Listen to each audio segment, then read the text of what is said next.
আমাৰ ৰন্ধনৰ যিটো আমাৰ খাদ্য সংস্কাৰ আমাৰ বেদৰ মানে শাস্ত্ৰৰ মতে যে আমাৰ অন্ন সদাচাৰটো আইসকলৰ ওপৰত নিৰ্ভৰ কৰিছে আইসকলে আমাৰ স্বাভাৱিকতে পৰিয়ালৰ ঘৰৰ স্বামীকে প্ৰমুখ্য কৰি পৰিয়ালবৰ্গক অন্ন আদি ৰন্ধন কৰি খুৱায় আইসকলে ৰন্ধন কৰি খোৱা দ্ৰব্যবিলাক খোৱাৰ লগে লগে আমাৰ প্ৰত্যেকৰ শৰীৰতে সাত ধাতুৰ সৃষ্টি হয় অন্নৰ পৰা ৰসৰ পৰা তেজৰ পৰা মাংসৰ পৰা মেদৰ পৰা হাড়ৰ পৰা মজ্জাৰ পৰা শুক্ৰৰ পৰা সতি সন্তান জন্ম হয় অন্ন শুদ্ধ হ'লে ব্ৰহ্ম শুদ্ধ হ'ব ব্ৰহ্ম শুদ্ধ হ'লে সতি সন্তান শুদ্ধ হ'ব এতিয়া আইসকলে অন্ন শুদ্ধ কেনেকৈ কৰিব আনক সুধিব নালাগে গীতা ভাগৱতে কৈছে সবে কৃষ্ণত পৰ জানিবা নিশ্চয় অৰ্পণা নভলে কিছু ফল নধৰে আমাৰ আইসকলে ৰান্ধিবলৈ নিয়া চাউল মুঠি ধোৱাৰ আগতে কৃষ্ণত এমুঠি অৰ্পণ কৰি ল'ব লাগে ধোৱাৰ আগতে এমুঠি চাউল হাতত লৈ আমাৰ সংঘ অনাসংঘ বামুণীয়া কীৰ্তনীয়া সত্ৰ সমাজ বুলি নহয় দেই আমাৰ শংকৰদেৱে ভাগৱত শাস্ত্ৰখন কোনো জাতি জনগোষ্ঠী কোনো বিশেষ সমাজক উদ্দেশ্যি কৰা নাই তেওঁ এই ভাগৱতৰ ধৰ্মৰ মাজেদি বিশ্বৰ মানৱক আহ্বান কৰিছে উবা নৰলোক হৰি ভজি উক ধৰা ইটো উপদেশ এৰা আলজাল জীৱা কটকাল জৰা ভৈল পৰৱেশ তেওঁ এই ভাগৱতৰ মাজেদি পৃথিৱীৰ জীৱশ্ৰেষ্ঠ মানুহক আহ্বান জনাইছে তোমালোকে ঈশ্বৰক ভজিবলৈ শিকা নহ'লে জীৱন অসাৰ্থ হৈ যাব যিটো আহ্বানৰ ওপৰত অধ্যয়ন কৰি মহাত্মা গান্ধীয়ে মন্তব্য কৰি থৈ গৈছে কি বুলি What Shankardev was alone able to do nowadays, the whole army of the English-knowing people cannot do. বিশ্বত এতিয়ালৈকে যিমানবিলাক গুৰু আবিৰ্ভাৱ হ'ল শংকৰদেৱে বিশ্ব মানৱৰ কাৰণে যিমান অৱদান দি থৈ গৈছে কোনো গুৰুৱে দিব পৰা নাই আৰু সেইজন গুৰু অসম মাতৃৰ বুকুত আবিৰ্ভাৱ হোৱাৰ কাৰণে অসমবাসীক ভূয়সী প্ৰশংসা কৰিছে মহামানৱ মহাত্মা গান্ধী কি বুলি Assam is indeed fortunate for Shankardev has 5 centuries back given to Assamese people an ideal which is also my ideal of Ram Rajya. মই যিখন ৰাম ৰাজ্য অসমত প্ৰতিষ্ঠা কৰাৰ মানস কৰি আহিছিলোঁ শংকৰদেৱে 500 বছৰৰ পূৰ্বতে সেই ৰাম ৰাজ্য অসমত প্ৰতিষ্ঠা কৰি থৈ গৈছে অসমবাসী সঁচাকৈয়ে ভাগ্যৱান কিন্তু আজি অসমৰ মানুহে গুৰুজনাৰ দৰ্শন সঠিকভাৱে নোলোৱাৰ কাৰণে আমাৰ মাজতে বিভাজন হৈ আছে মই আশা ৰাখিম এই ভাগৱতৰ চৰ্চা যাতে আমাৰ প্ৰতিটো নামঘৰত প্ৰতিখন সমাজত যাতে বছৰত এবাৰ হ'লেও চৰ্চা কৰি আমি জন্ম দিয়া সতি সন্তানবিলাকক যাতে প্ৰকৃত মানৱ কৰি গঢ়ি তুলিব পাৰোঁ প্ৰকৃত ধাৰ্মিক আৰু ভক্তিবাদৰ কৰি দিব পাৰোঁ নৈতিক আৰু আধ্যাত্মিক শিক্ষাৰে যাতে আমি তেওঁলোকক আগবঢ়াই নিব পাৰোঁ তাৰ কাৰণে আমি যত্ন কৰিলেহে আমাৰ সতি সন্তান জন্ম দিয়াৰ সাৰ্থক হ'ব আমি জন্ম দিয়া ল'ৰা ছোৱালীকেইটাক যদি ভক্তি জ্ঞান নিদিওঁ সেই পিতৃ মাতৃ উপাধিৰ যোগ্যতা নাই বুলি পঞ্চম স্কন্ধ ভগৱতৰ ঋষভ প্ৰভুৱে কৈছে আমি ল'ৰা ছোৱালী জন্ম দিলেই নহ'ব তেওঁলোকক নীতি শিক্ষা দিব লাগিব ভক্তি শিক্ষা দিব লাগিব আপুনি ল'ৰা ছোৱালী জন্ম দিলেই নহ'ব নিৰ্দিষ্ট সময়ত তেওঁলোকক এজনী ছোৱালী এজন উপযুক্ত পাত্ৰত আপুনি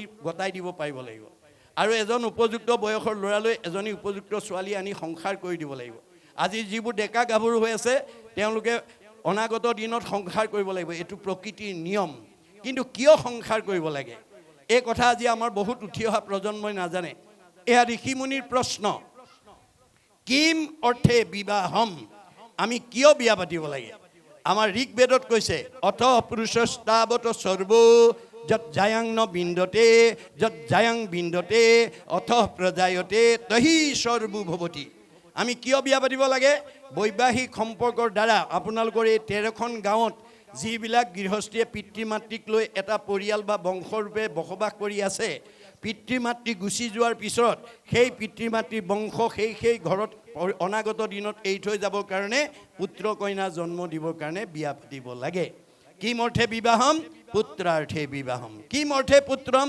পুন্নাম নৰকে তাৰ এতিহি পুত্ৰাহা পুন্নাম নৰকৰ পৰা পিতৃ মাতৃক উদ্ধাৰ কৰিবৰ কাৰণে পুত্ৰ কন্যা জন্ম দিব লাগিব এতিয়া পুন্নাম নৰক আমাৰ পিতৃ মাতৃৰ জীৱনলৈ কেতিয়া আহিব 60 বছৰৰ পিছত এটাৰ পিছত এটাকৈ আমাৰ পিতৃ মাতৃৰ জীৱনলৈ পুন্নাম নৰক নামি আহিব কালৰ অতৰ্কিত গতিত আজি দেখা কিচকিচিয়া চুলিকেডাল 60 বছৰৰ পিছত লাহে লাহে মৰাপাতৰ দৰে বগা হ'বলৈ আৰম্ভ কৰিব বহুত দূৰলৈ দেখা চকুযোৰ দৃষ্টিশক্তি কমি যাব ৰিং মাৰিলে শুনা কাণখনৰ শ্ৰৱণ শক্তি কমি যাব কমনীয় দেহাটো খুতুৰা পৰিব টান বস্তু চুটোৱা দাঁতকেইটা খুলকি পৰিব যাওঁ বুলিলে যাওঁ খাওঁ বুলিলে খাওঁ বোলা দেহাটোৰ আগত মানে ল'ৰা ছোৱালী বোৱাৰীয়ে এমুঠি নিদিলে খাবলৈ নোপোৱা হ'ব।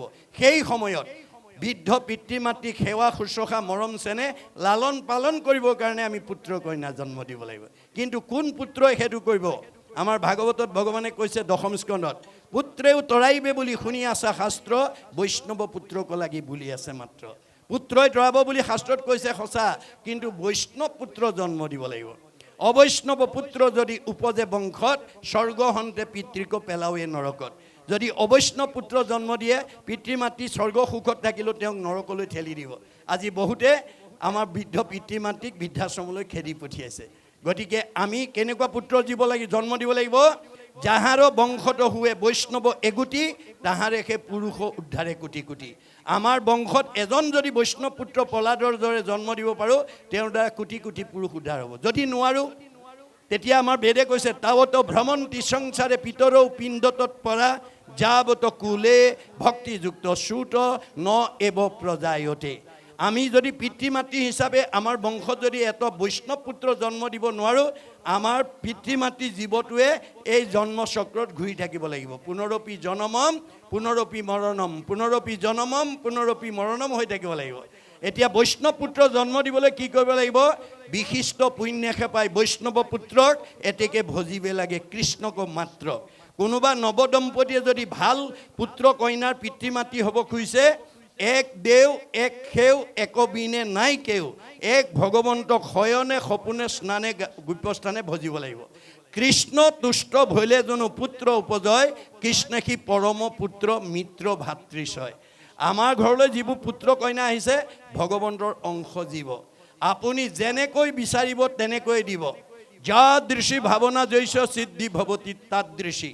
মই তোমালোকৰ হৃদয়তে আছোঁ, মনে ভবা মতে কাম কৰি দিবৰ কাৰণে আছোঁ।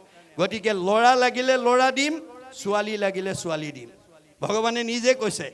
কিন্তু আজি আমাৰ বহুত উঠি অহা প্ৰজন্ম, বহুত কোৱালিফাইড দাম্পতীয়ে এই দৰ্শনটো নজনাৰ কাৰণে কাৰোবাক লাগে ল'ৰা, পাই এজনী ছোৱালী। আগৰ 3জনী ছোৱালী, 4 নম্বৰটো ল'ৰা হ'ব বুলি ভাবিছিলে, আকৌ ছোৱালীয়ে হৈ গ'ল।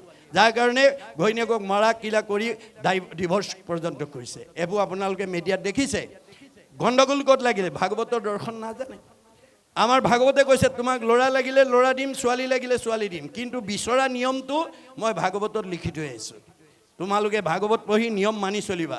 সূৰ্য উদয়ৰ পৰা সূৰ্যাস্তলৈ 4 পহৰ, সূৰ্যাস্তৰ পৰা পুনৰ সূৰ্য উদয় হ'লে 4 পহৰ, 8টা পহৰত 24 ঘণ্টা। আমাৰ নৱদম্পতীসকলে কোনটো পহৰত গ'লে মানে মনৰ বাঞ্ছিত পুত্ৰ কন্যা পাবৰ কাৰণে সক্ষম হ'ব, সেই কথাটো আজি আমাৰ বহুত দম্পতীয়ে নাজানে। সেইকাৰণে তেওঁলোকক ভাগৱতৰ মাজলৈ আনিবই লাগিব। ভাগৱতৰ নীতি আদৰ্শৰে আমি সমাজখন সংস্কাৰ কৰিবই লাগিব। গতিকে আমাৰ দাৰ্শনিক পণ্ডিতে কৈছে সূৰ্য উদয়ৰ পৰা সূৰ্যাস্তলৈ এই 4 পহৰত দিবা সময়ত কোনো দম্পতী সৃষ্টি কাৰ্যত আগ নাবাঢ়ে বা বাঢ়িব নালাগে। আমি কেতিয়া বাঢ়িব লাগিব? সূৰ্য অস্ত যোৱাৰ পৰা পুনৰ সূৰ্য উদয় হোৱালৈ এই 4টা পহৰত। তাৰে প্ৰথম 2টা পহৰ বাদ দিব কৈছে। কোনে? বিজ্ঞানে। কিয়? আমি খোৱা আহাৰটো মানে ব্ৰহ্মলৈ ৰূপান্তৰ হ'বলৈ কমেও 6 ঘণ্টা সময় লাগে। মই অলপ আগতে কৈছোঁ, আহাৰ খালে ৰস, ৰসৰ পৰা তেজ, তেজৰ পৰা মাংস, মাংসৰ পৰা মেদ, মেদৰ পৰা হাড়, হাড়ৰ পৰা মজ্জা, মজ্জাৰ পৰা শুক্ৰ, শুক্ৰৰ পৰা সন্তান। গতিকে 2টা পহৰ বাদ দি 3য় আৰু 4ৰ্থ পহৰত আমাৰ নৱদম্পতীসকলে মনে ভবা সন্তানৰ পিতৃ মাতৃ হ'বৰ কাৰণে আগবাঢ়িব লাগিব। কেনেকৈ? পুৰুষ প্ৰকৃতি হবা একমতি, তেহে সিজিব হৰিত ভগতি। আমাৰ এইবোৰ আপ্তবাণী যে আমাৰ স্বামী স্ত্ৰী 2জন একমনা হৈ আমি সৃষ্টি কাৰ্যত আগবাঢ়িব লাগিব। অৰ্থাৎ আমাৰ প্ৰথম বা দ্বিতীয় সন্তানটো কি লাগে? ল'ৰা লাগে নে ছোৱালী লাগে? কেনেকুৱা লাগে? ডাক্তৰ লাগে নে ইঞ্জিনিয়াৰ লাগে নে প্ৰবক্তা লাগে নে অধিবক্তা লাগে নে সন্ত লাগে নে মহন্ত লাগে নে ভক্ত লাগে নে বৈষ্ণৱ লাগে? কি গুণৰ সন্তান আপুনি বিচাৰিছে? 2জনে আলোচনা কৰি ল'ব লাগিব, পৰিকল্পনা কৰি ল'ব লাগিব। আৰু নিৰ্দিষ্ট সময়ত 2জনে একেলগে সেই ভাৱটো তেওঁক মানে নিবেদন কৰিব লাগে। ভাৱে নলভতে সৰ্ব, বছ ভাৱৰ দ্বাৰা আপুনি বিচৰা ফলটো পাই যাব। কিন্তু যদি মতভেদ থাকে দাম্পত্য জীৱনত, কাৰোবাৰ স্বামীয়ে জানে ভাৰ্যাই নাজানে, কাৰোবাৰ ভাৰ্যাই জানে স্বামীয়ে নামানে, তেতিয়াহ'লে আমাৰ দাম্পত্য জীৱনলৈ আমাৰ কেনেকুৱা জীৱন আহিব? কাশ্যপ ঋষিৰ দৰে অৱস্থা হ'ব। কাশ্যপ ঋষি 2গৰাকী ভাৰ্যা, এগৰাকীৰ নাম দিতি, এগৰাকীৰ নাম অদিতি। অদিতিয়ে স্বামীৰ লগত মন মিলাই সময়মতে সৃষ্টি কাৰ্যত আগবাঢ়িছিল। সেইকাৰণে আটাইকেইটা দেৱতা সন্তান জন্ম দিলে। দিতি হিংসা কৰি আছিলে, সতিনীৰ সন্তান হোৱা দেখি হিংসাত ভাগি পৰিছিলে আৰু অসময়ত গৈ উপাসনা স্থানত পুত্ৰদানৰ কাৰণে আহ্বান জনাইছিল। দূৰদৰ্শী সম্পন্ন কশ্যপ ঋষিয়ে কৈছিল, হে ভাৰ্যা, এইটো পুত্ৰদানৰ সময় নহয়, এইটো ঈশ্বৰ উপাসনাৰ সময়, তুমি খন্তেক ধৈৰ্য ধৰা। কিন্তু নামানিলে। উপায়ন্তৰ হৈ ভাৰ্যাক সন্তুষ্ট দিবৰ কাৰণে পুত্ৰদান দিলে। ফলত কি হ'ল? হিৰণ্যাক্ষ আৰু হিৰণ্যকশি অসুৰৰ জন্ম হৈ গ'ল। আমাৰ উঠি অহা প্ৰজন্মই যদি এই নিয়মৰ কথা নাজানে, আপোনালোকৰ ঘৰলৈও তেনেকুৱা আসুৰিক সন্তানেই আহি যাব, যিবোৰ সন্তানে বৃদ্ধ পিতৃ মাতৃক সেৱা শুশ্ৰূষা মৰম চেনা কৰাৰ বিপৰীতে বৃদ্ধাশ্ৰমলৈ খেতি পঠাবলৈ কুণ্ঠাবোধ নকৰিব। সেইকাৰণে ভাগৱতে আমাক নিয়ম মানি দিছে। এই নিয়মৰ মাজেদি যাতে আমি আগবাঢ়ি যাব লাগিব। আমাৰ গমন সদাচাৰ, এই ভৰিকেইটা ভগৱানে যাবৰ কাৰণে দিছে। যাবৰ কাৰণে দিলে বুলিয়ে অগম্যা গমন কৰিলে নহ'ব। আমাৰ ভৰিকেইটাই লৈ ক'লৈ যাব লাগিব, ক'লৈ যাব নালাগিব ভাগৱতে সীমা বান্ধি দিছে। এইটো কোনো জাতি জনগোষ্ঠী বা সমাজৰ কাৰণে নহয়, বিশ্বৰ জীৱশ্ৰেষ্ঠ মানৱৰ কাৰণে।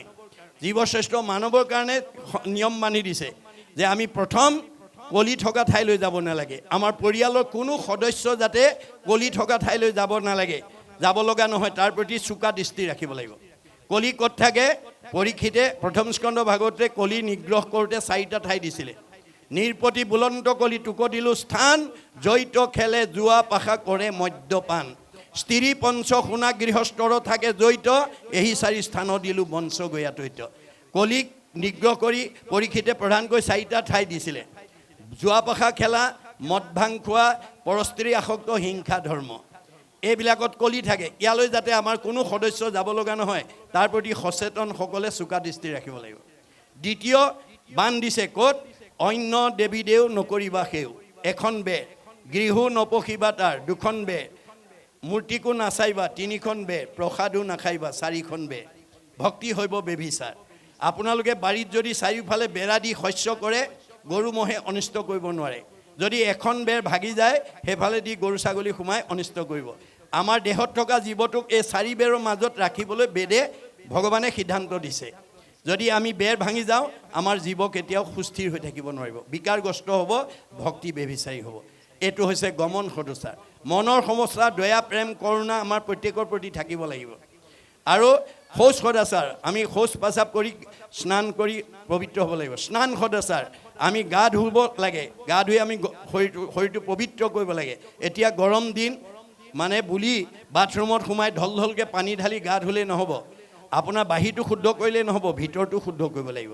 গতিকে গা ধুই থাকোঁতে আপুনি ভগৱন্তৰ নাম লৈ থাকিব। জয় গুৰু শংকৰ সৰ্বগুণাকৰ জাকেৰি নাহিকে পাম, তুহাৰী চৰণে ৰেণু শতকোটি বাৰকো কৰোঁ প্ৰণাম, দৰশিত সুন্দৰ গৌৰ কলেবৰ জৈচন সুৰপৰ কাষ, সকলো সভাসদ ৰঞ্জন জাকেৰি দৰ্শনে পাপ বিনাশ। গুৰু বন্দনা, দেৱ বন্দনা, লীলামালা, ভাগৱত গীতা, মানে কীৰ্তন যি আছে আপুনি গাই যাওক।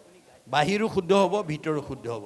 আৰু সকলো পবিত্ৰতাৰ ভিতৰত মনুসংগীতাই কৈছে সৰ্বেশাম এব শৌচা নাম অৰ্থ শৌচম পৰম শ্ৰীমিতম। জীৱনৰ আটাইতকৈ পবিত্ৰতাৰ ভিতৰত অৰ্থ পবিত্ৰতাটোতকৈ শ্ৰেষ্ঠতা নাই।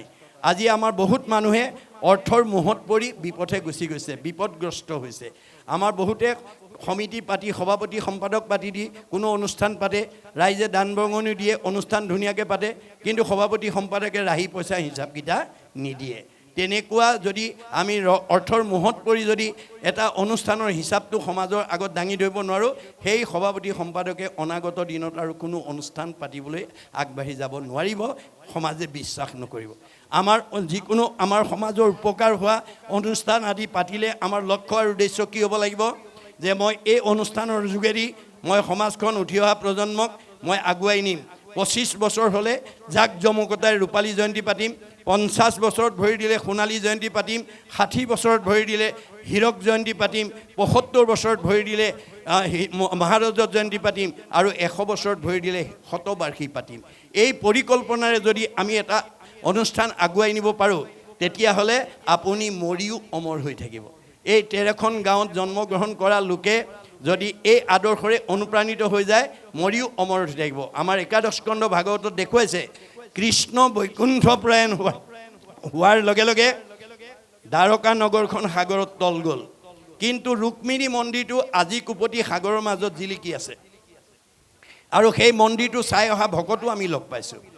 ইয়াৰ উদ্দেশ্যটো যে এইটো নহয় যে এতিয়া আমি সাগৰৰ মাজত ৰুক্মিণী মন্দিৰ বিচাৰি ফুৰিলে নহ'ব। বেদৰ দৰ্শন, ভাগৱতৰ দৰ্শন, মহাপুৰুষৰ দৰ্শন। আপুনি এই 13খন গাঁৱত জন্মগ্ৰহণ কৰি গাঁওখনৰ কাৰণে, সমাজখনৰ কাৰণে, উঠি অহা প্ৰজন্মৰ কাৰণে, অনুষ্ঠানৰ কাৰণে, প্ৰতিষ্ঠানৰ কাৰণে, দহৰ উপকাৰৰ কাৰণে আমি কি ভাল আদৰ্শ এৰি থৈ গ'লোঁ। এই আদৰ্শই হ'ব আমাৰ ৰুক্মিণী মন্দিৰ।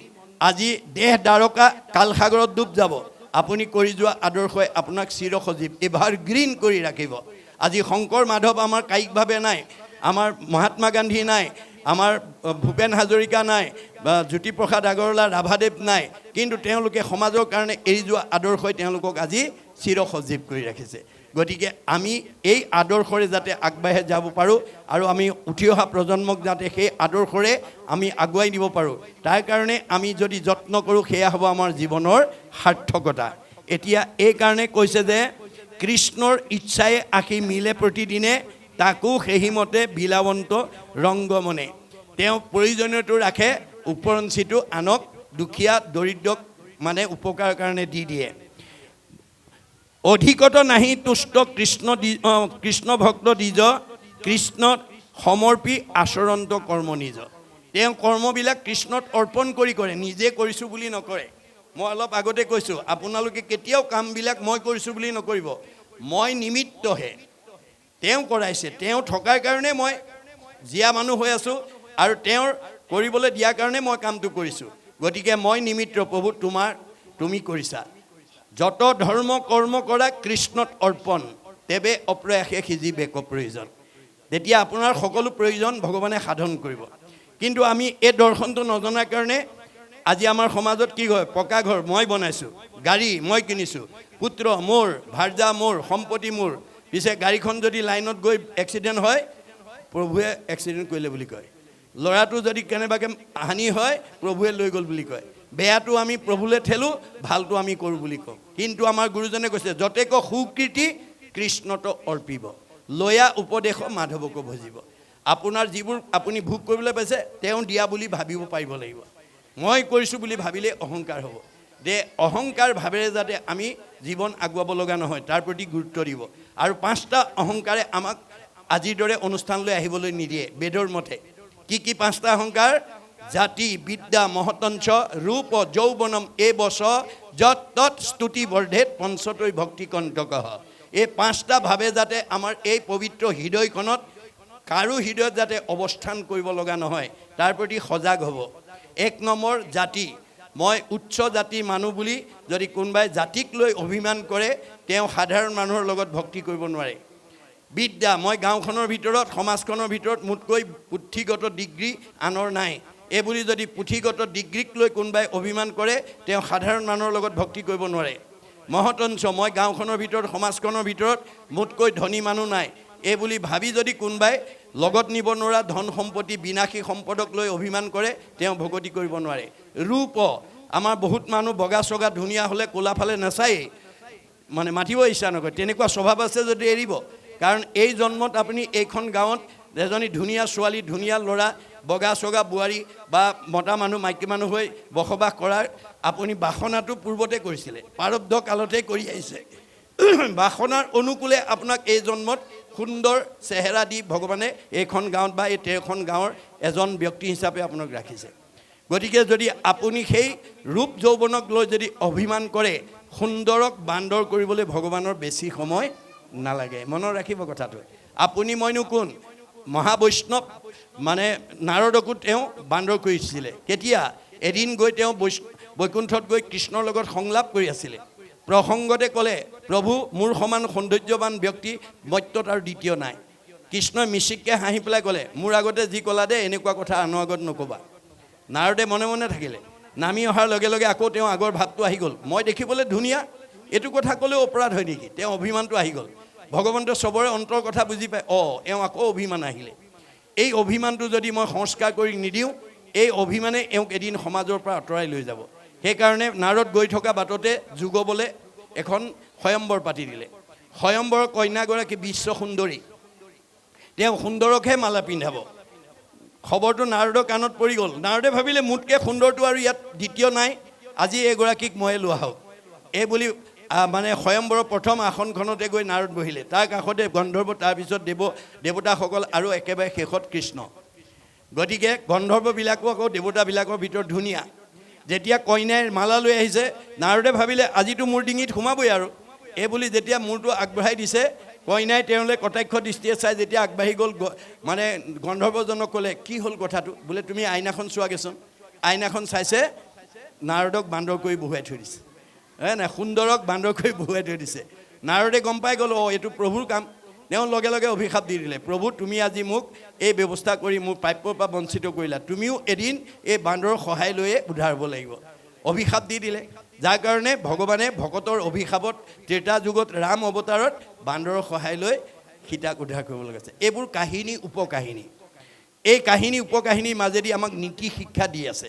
এতিয়া সবাটোতকৈ 8 নম্বৰৰ মানে সদাচাৰটো হৈছে শয়ন সদাচাৰ আমাৰ ভাগৱতে বান্ধি দিছে নিয়ম দেই আজি আমাৰ সমাজত বহুত মানুহ শুবও নাজানে উঠিবও নাজানে গতিকে আমাৰ বহুত মানুহ শুবও নাজানে উঠিবও নাজানে টোপনি ধৰিল বুলিয়ে প্ৰটিনযুক্ত আহাৰ পেট ভৰাই খালে এতিয়া গৰম দিন ফেন চলি আছে কোমল বিছনা পাৰি থৈছে একদম গৈ পেলাই ধপংকে পৰি শুই দিছে সেইটো অভ্যাস যদি আছে এৰিব দেই আমি কেনেকৈ শুব লাগে ভাগৱতে নিয়ম বান্ধি দিছে মাধৱদেৱে কৈছে দুঃস্বপ্ন নাশন ইটো মাধৱ মাধৱ নাম দুষ্ট গ্ৰহ ভয় বিনাশন পৰম সম্পদৰ ৰূপ জানি মাধৱৰ নাম সৰ্বদাই কৰিও কীৰ্তন গতিকে আমি শুবলৈ যাওঁতে মহাপুৰুষ মাধৱদেৱে বিশ্বৰ জীৱশ্ৰেষ্ঠ মানুহ তৰণৰ কাৰণে এফাকি দুফাকি নহয় 1000 এফাকি ঘোষাৰে এখন গ্ৰন্থ ৰচনা কৰিছে যাক নাম ধৰ্ম পৃথিৱীৰ ভিতৰত সৰ্বশ্ৰেষ্ঠ বুলি কৈছে পৃথিৱীৰ ভিতৰত ধৰ্মশাস্ত্ৰ আছে যত সবাহাৰে সাৰ আছে ঘোষাৰৰ মধ্যত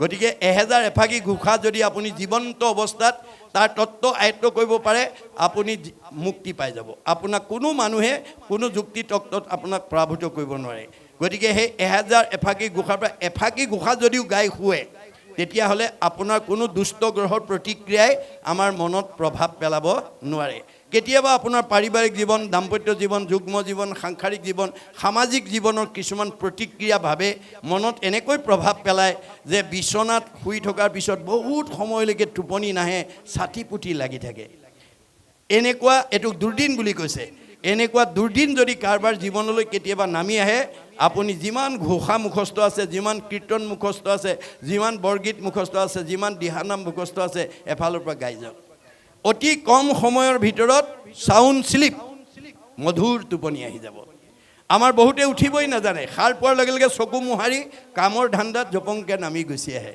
তেনেকুৱা স্বভাৱ আছে যদি আজিৰ পৰা এৰিব কেনেকৈ নামিব লাগে কেনেকৈ আহিব লাগে আমাৰ ভাগৱতে নিয়ম বান্ধি দিছে যে পৰম ভগৱন্ত আমাৰ তিনিটা তত্ত্বৰূপে আমাৰ দেহ জগতত অৱস্থান কৰি আছে কেনেকৈ ব্ৰহ্ম পৰমাত্মা ভগৱন্ত একে তত্ত্ব একৰেখে তিনি নাম লক্ষণ ভেদত তিনিটা গুণনাম লৈ আমাৰ দেহ জগতত অৱস্থান কৰি আছে ব্ৰহ্মৰূপে আমাক চৈতন্য কৰি ৰাখে জীয়া মানুহ কৰি ৰাখছে আপুনি দুৰ্ঘূৰ টোপনি গ'লেও আপুনি জীয়াই থাকে এজন টোপনি যোৱা মানুহে ক'ব পাৰে নেকি মই জীয়াই আছোঁ নে মৰিলোঁ নোৱাৰে তথাপিতো আপুনি জীয়াই থাকে কোনে জীয়াই ৰাখিছে ব্ৰহ্ম শক্তিয়ে মনত ৰাখিব আৰু সাৰ পোৱাৰ লগে লগে চকুৰে দেখে কাণেৰে শুনে মুখেৰে খায় হাতেৰে কৰে ভৰিয়ে যায় ইন্দ্ৰিয়বিলাকক চৈতন্য কৰি ৰাখিছে কোনে পৰমাত্মাই আৰু ভগৱন্ত সৃষ্টি স্থিতি প্ৰলয়ৰ গৰাকী যথা কৰ্ম তথা ফল দিবৰ কাৰণে আমাৰ হৃদয়তে অৱস্থান কৰি আছে যাৰ কাৰণে অৰ্জুনক কৈছে অৰ্জুন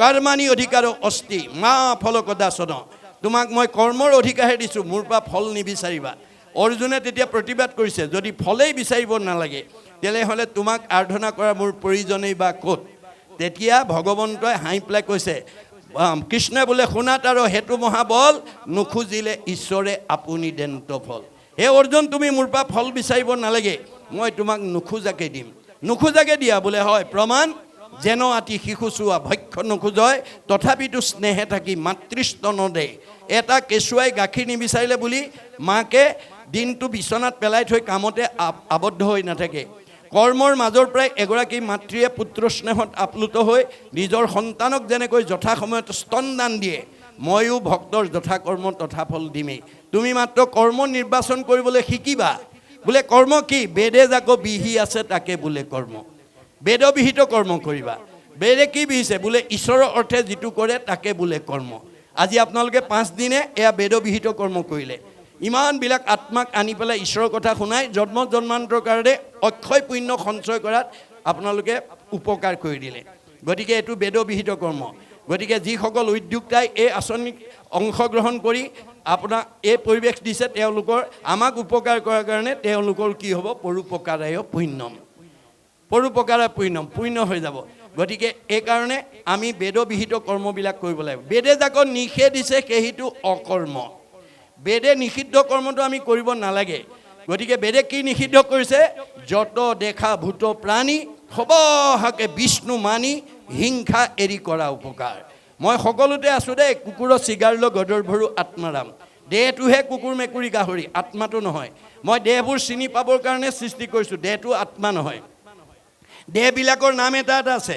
আমি দেহটো চাই কওঁ এইটো কুকুৰ, এইটো মেকুৰী, এইটো গাহৰি, এইটো ছাগলী, এইটো বাঘ, এইটো সিংহ। দেহটো চাই কওঁ এইটো মতা মানুহ, এজনী মাইকী মানুহ, এইটো ডেকা ল'ৰা, এজনী গাভৰু ছোৱালী। আমাৰ দেহবিলাকৰ নাম এটা এটা দি থৈছে। কিয় দি থৈছে? দাৰ্শনিক পণ্ডিতে কৈছে এই name is a kind of face whereby one is known. আমাৰ নামটো কেৱল ইজনে সিজনক চিনি পাবৰ কাৰণে দিছে। নামটো চাই কওঁ এওঁ যাদৱ, এওঁ মাধৱ, এওঁ কল্পনা, এওঁ মাধৱী। নামটো আমাৰ চিনি পাবৰ কাৰণে দিছে। নামটো আত্মা নহয়, দেহটো আত্মা নহয়। আমাৰ নামধাৰী দেহটোৰ পৰা যিদিনা আত্মা ওলাই যাব কাষ্ঠ যেন থাকিবে ক মাটি টপৰীয়া, হেন দেহ আপোনাৰো বোলাকি লাগীয়া। আত্মা ওলাই যোৱাৰ লগে লগে আমাৰ দেহটো কাঠপৰা দি পৰি থাকিব। সেইটো দেহকে আমি আত্মা বুলি ভবাটোৱেই ভুল। আজি আমাৰ বহুতে নাজানি দেহকে আত্মা বুলি ভাবে। দেহৰ সুখ ভোগৰ কাৰণে গোটেই জীৱনটো পাৰ কৰি আছে। নামঘৰলৈ আহিবলৈ সময় নাই, ভকতৰ সংঘলৈ আহিবলৈ সময় নাই, ইষ্ট মিত্ৰ কুটুম্ববিলাকক খোৱা পিন্ধাৰ কাৰণে তেওঁলোক ব্যস্ত হৈ থাকে। কিন্তু গুৰুজনে আক্ষেপ কৰিছে হেৰা যিটো শৰীৰৰ অৰ্থে কৰা কৰ্ম না প্ৰাণ গ'লে সহ হৈব তাহাক নাজানা। তুমি যিটো শৰীৰৰ কাৰণে ৰাতিপুৱা শুই উঠাৰ পৰা গধূলা খোৱালৈকে জন্মৰ পৰা আজি তাৰিখলৈকে আবদ্ধ হৈ আছা, প্ৰাণ ওলাই যোৱাৰ লগে লগে তুমি শলৈ ৰূপান্তৰ হ'ব সেই কথা নাজানা। আৰু যিবোৰ পৰিয়ালবৰ্গ পোহপালনৰ কাৰণে তুমি চেষ্টা কৰি আছা, তোমাৰ প্ৰাণ ওলাই যোৱাৰ পিছত তোমাক সেইসকলে চাবলৈও নাহিব। ইষ্ট মিত্ৰ কুটুম্ব দেখা যতজন অসুচি বুলিয়া নকৰিব দৰ্শন। মই প্ৰাণ ওলাই যোৱাৰ পিছত তোমাক চালে গা ধুব লাগিব বুলি তোমাক চাবলৈও নাহিব। গতিকে সেই পৰিয়ালৰ মোহত, সেই দেহৰ মোহতে যাতে তুমি থাকিব লগা নহয়। ভক্তিৰ পথত তোমালোকক যদি গুৰুৱেও বাধা দিয়ে, অতিক্ৰমী আহিলে দুখ নহয়। পিতৃয়ে বাধা দিয়ে, মাতৃয়ে বাধা দিয়ে, পৰিয়ালে বাধা দিয়ে, সমাজে বাধা দিয়ে, সমস্ত বাধা অতিক্ৰম কৰি ভক্তিৰ পথত আগবাঢ়ি আহিলেও দুখ নহয়।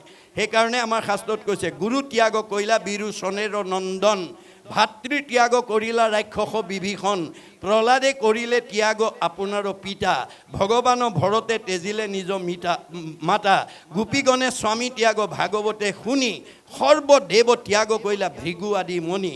মানে বিদুৰে কৰিলে ত্যাগ নিজ জ্ঞাতিগণ, শুনা সৰ্বজন ইটো শাস্ত্ৰৰ বচন। গতিকে আমাক এই নিয়ম বান্ধি দিছে। এই নিয়মৰ মাজেদি আমি যাতে আগুৱাই যাব পাৰোঁ, জীৱনৰ সাৰ্থকতা কৰিব পাৰোঁ, সেই সকলো পদ্ধতি আমি ভাগৱততে লাভ কৰিব পাৰিম।